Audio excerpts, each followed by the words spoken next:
నమస్తే, నేను మీ మాధురి. ఈరోజు మనతో పాటు స్టూడియోలో ఉన్నారు మిరాకిల్ మోహన్ గారు, స్పిరిచువల్ హీలింగ్ కోచ్. హలో అండి. నమస్తే మేడం. చుట్టూ ఉన్న వాళ్ళు ఒక్కసారిగా ఏదైనా విక్టమ్ అయిపోయారు అనుకోండి, మధ్యలో ఉండిపోయి అక్కడ తను విక్టమ్ కాదు, కానీ అందరి చేత విక్టమ్ చేయబడ్డాడు. తనకి ఆ విషయం తెలుసు, కానీ అందరూ అంటున్న మాటలకి ఎక్కువగా డిప్రెస్ అయిపోతూ ఉంటారు. అలాంటి సిచ్యువేషన్స్లో చాలా మంది సూసైడ్స్ అటెంప్ట్ చేస్తూ ఉంటారు. వాళ్ళు క్విక్గా ఆ టైంలో, అలాంటి టైంలో మైండ్ఫుల్నెస్తో ఉంటే ఖచ్చితంగా బయటకు రాగలరు. ఆ టైంలో ఎలా ఆలోచించాలో కూడా తెలీదు. సో అలాంటి సిచ్యువేషన్లో మనం మైండ్ఫుల్నెస్గా ఎలా ఉండాలి అండ్ వెంటనే క్విక్గా ఎలా బయటకు రాగలగాలి? ఇట్స్ వండర్ఫుల్ క్వశ్చన్ యాక్చువల్గా. అండ్ చాలా మంది ఈ మధ్యకాలంలో అది ఏమవుతున్నారంటే ఇట్స్ లైక్ అ ప్యాటర్న్ అయిపోతుంది. అది ఎవరైనా ఏదైనా చిన్నగా అన్నా కూడా మనం దాన్ని పర్సనల్గా తీసుకొని అండ్ అది సూసైడ్ వెళ్ళే వరకు ఈ మధ్యకాలంలో మనం చూస్తున్నాం. ఇలా ఎందుకు జరుగుతుంది అంటే, ఎవరైనా మనల్ని బయట నుంచి ట్రిగర్ చేస్తున్నారో మనం వెంటనే ట్రిగర్ అయిపోతున్నాము అండ్ బాధపడిపోతున్నాము అండ్ ఎక్కువ టెన్షన్ తీసుకుంటున్నాము. అంటే అలా ట్రిగర్ చేస్తున్నారంటే మన లోపల ఏదో మనం హీల్ చేసుకోవాలి ఉందన్న విషయం మనం అర్థం చేసుకోవాలి. ఇప్పుడు లెట్స్ సపోజ్ ఇక్కడ గాయం తగిలింది అనుకోండి, ఇక్కడ నేను టచ్ చేస్తే నాకు నొప్పి ఉంటుంది, ఇక్కడ గాయం ఏది లేదు, నేను టచ్ చేసినా కూడా నాకేం నొప్పి అనిపించదు. అలా వేరే వాళ్ళు ఏదైనా మన గురించి నెగిటివ్గా జడ్జ్ చేయడం వల్ల, నెగిటివ్గా కమెంట్ చేయడం వల్ల నేను బాధపడిపోతున్నానంటే ఆ బాధ ఉందని వాళ్ళు గుర్తు చేస్తున్నారు. ఇన్ఫ్యాక్ట్ వాళ్ళకి మనం గ్రేట్ఫుల్గా ఉండాలి, ఎందుకంటే మనకు గుర్తు చేస్తున్నారు మనలో ఉన్న లోపాలని. లోపాలంటే ఇదేమి తప్పని కాదు, మనల్ని మనం ఇంప్రూవ్ చేసుకోవడానికి. లెట్ సపోజ్ ఎవరైనా నన్ను కమెంట్ చేస్తున్నారు, వెంటనే నాకు కోపం వచ్చేస్తుంది. అంటే కోపం నా లోపల పెట్టుకోవడం వల్ల యాక్చువల్గా నాకు డ్యామేజ్ జరుగుతుంది, నేను మానసికంగా బాధపడతాను, ఫిజికల్గా ఎన్నో హెల్త్ ఇష్యూస్ క్రియేట్ అవుతుంది కోపం. ఇది బుద్ధ గారు మనకి ఒక బెస్ట్ ఎగ్జాంపుల్ కూడా చెప్పాలి. Like holding hot coal with the intention of throwing on someone, but we are the ones at the end of burning our hand. అంటే ఆ కోపం పెట్టుకోవడం వల్ల ఏమవుతుంది అంటే, వేరే వాళ్ళ మీద కోపం చూపించాలనుకుంటాం, కానీ ఆ కోపం అనేది ఒక అంటే ఏమంటారు, ఇట్స్ లైక్ అ ఫైర్, అది మన చేతినే కాల్ చేస్తుంది.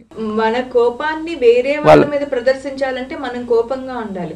మన ఎనర్జీ అనేది కోపం మీద ఖర్చు చేస్తున్నాం. ఆ ఎనర్జీ అనేది కంప్లీట్ గా ఏంటి అంటే మన ఫస్ట్ మనల్ని కాల్చిన తర్వాత అవతల మనల్ని కాలు. సో మనల్ని డ్యామేజ్ చేసేస్తుంది. అంటే ఇప్పుడు వాళ్ళు అలా ట్రిగర్ చేస్తున్నారు, నాకు కోపం వస్తుంది అంటే నాలో కోపం ఉందని ఫస్ట్ థింగ్ గుర్తించాలి. ఎప్పుడైతే మనము నాలో కోపం ఉందన్న విషయం మనం గుర్తిస్తామో అప్పుడే 50% ప్రాబ్లం అనేది సాల్వ్ అవుతుంది. కానీ చాలామంది ఏమనుకుంటారు, నేను చాలా పీస్ఫుల్గా ఉంటాను, నాదేం తప్పు లేదు, వేరే వాళ్ళదే తప్పు, అలా వేరే వాళ్ళని జడ్జ్ చేస్తూ ఉంటాం. సో అలా జడ్జ్ చేయడం వల్ల ఏమవుతుంది అంటే అది ఇంకా ప్యాటర్న్ అనేది ఇంకా ఎక్కువ అవుతుంది. ఆ ఎనర్జీ అనేది దాని మీద టైం వేస్ట్ చేస్తున్నాం. దీనివల్ల ఆ యొక్క ఎనర్జీ, మన మెంటల్ ఎమోషనల్ ఎనర్జీ అనేది పనికిరాని దాని మీద మనం యూజ్ చేసినప్పుడు, పెట్టినప్పుడు దానివల్ల యూజ్ ఏమి ఉండదు. అదే ఒక ఎనర్జీని మనం ఓకే వాళ్ళు ఏదో నెగిటివ్గా అన్నారు. అండ్ ఇంకొక సెకండ్ థింగ్ మనం అర్థం చేసుకోవాల్సింది ఏంటంటే, ఇలా వేరే పర్సన్ అలా అంటున్నారు, మనల్ని కమెంట్ చేస్తున్నారు, జడ్జ్ చేస్తున్నారు అంటే ఇట్ ఈస్ దేర్ పర్స్పెక్టివ్, వాళ్ళ లోపల ఫీలింగ్స్ అలా ఉన్నాయి. అండ్ ఇంకొకటి ఇంకా స్పిరిచువల్గా మనం దీన్ని అర్థం చేసుకోవాలంటే, అంటే డిఫరెంట్ డైమెన్షన్లో మనం అర్థం చేసుకుంటున్నాం. మెంటల్గా ఎలా ఉంటుంది, ఎమోషనల్గా ఎలా ఉంటుంది, స్పిరిచువల్గా. సో ఇప్పుడు మనం స్పిరిచువల్గా అర్థం చేసుకుందాం. ఒక పర్సన్ మనకి పెయిన్ క్రియేట్ చేస్తున్నారు అంటే మనల్ని ఏదో నెగిటివ్గా అన్నారు.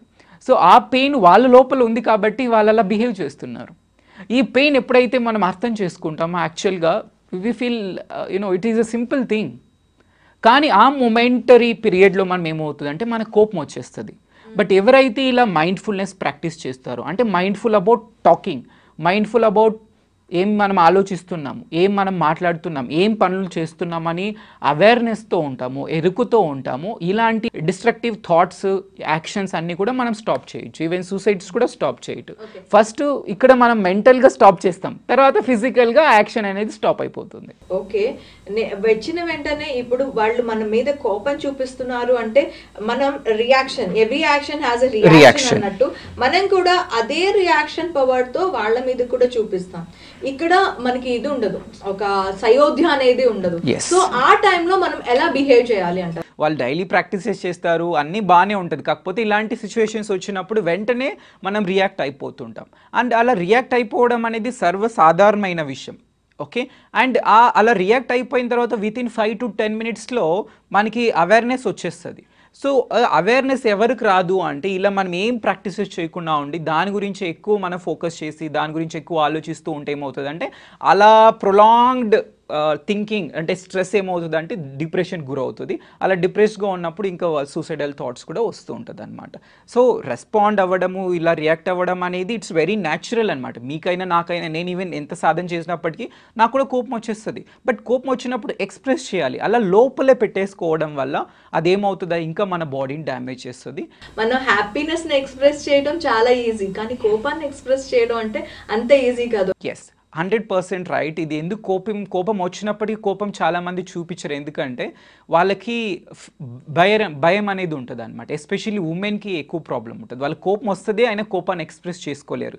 అంటే ఎస్పెషల్లీ ఇది ఏమవుతుంది అంటే చైల్డ్హుడ్లో వాళ్ళని సప్రెస్ చేసేసి ఉంటారు. అంటే నువ్వు ఉమెన్, నువ్వు మాట్లాడకూడదు, బయట నువ్వు నలుగురితో మాట్లాడకూడదు, ఇలా చెప్పడం వల్ల ఏమవుతుంది అంటే ఓ నేను మాట్లాడమే తప్పు, నేనేం చెప్పినా తప్పు అనుకొని వాళ్ళు లోపలే పెట్టేసుకుంటారు అనమాట. ఈ ఎమోషన్స్ అన్నీ ఇలా లోపలే పెట్టేసుకోవడం వల్ల చాలా ప్రాబ్లమ్స్, ఎస్పెషల్లీ థైరాయిడ్ ప్రాబ్లం వస్తుంది. అంటే కోపం వస్తుంది వాళ్ళకి, ఇక్కడి వరకు వస్తుంది, అక్కడ స్టక్ అయిపోతుంది ఎనర్జీ. సో దానివల్ల థైరాయిడ్ ప్రాబ్లం అనేది క్రియేట్ అవుతుంది. Thyroid is not a physical health issue. Thyroid అనేది మన మెంటల్గా, మానసికంగా, ఎమోషన్స్కి సంబంధించిన హెల్త్ ఇష్యూ అనమాట. ఎప్పుడైతే వాళ్ళు ఫ్రీగా ఎక్స్ప్రెస్ చేయగలుగుతారు, ఎందుకంటే మన సోల్ నేచర్ ఏంటి అంటే it's a true expression. Express చేయాలి మనం. ఈవెన్ ప్రేమని కావచ్చు, కోపాన్ని కావచ్చు. కోపం యాక్చువల్గా ఇలా మనం సాధన చేసినప్పుడు కోపం అనేది కూడా ఎక్స్ప్రెస్ చేస్తాం. నాట్ ఆ ప్రేమతో మనం ఎక్స్ప్రెస్ చేస్తాం, కానీ అదేదో వాళ్ళని చంపేయాలి, లేకుంటే వాళ్ళని ఏదైనా నెగిటివ్గా డ్యామేజ్ చేయాలని చేయమన్నమాట. ఓకే, ఓకే మోహన్ గారు, థ్యాంక్ యూ సో మచ్.